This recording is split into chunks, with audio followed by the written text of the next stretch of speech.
మీరు చూడండి, లోకంలో కొడుక్కి ఇష్టమైంది వండుతుంది అమ్మ, పెడుతుంది. వాడు మళ్ళీ మారడగలేదనుకోండి, ఏం తెగులు, ఇంత కష్టపడి ఉండే ఎందుకేసుకోవు అందో.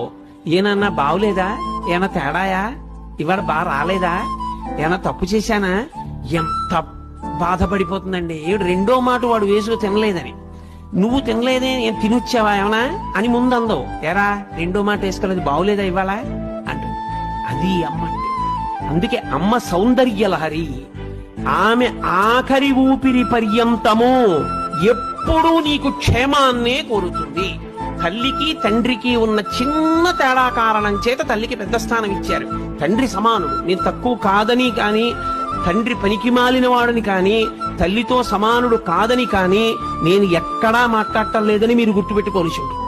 కానీ తల్లి తండ్రి కన్నా గొప్పది అన్న విషయం చెప్పడానికి నేను కించిత్ వెనకాడను, వేదమును నమ్మాను కాబట్టి.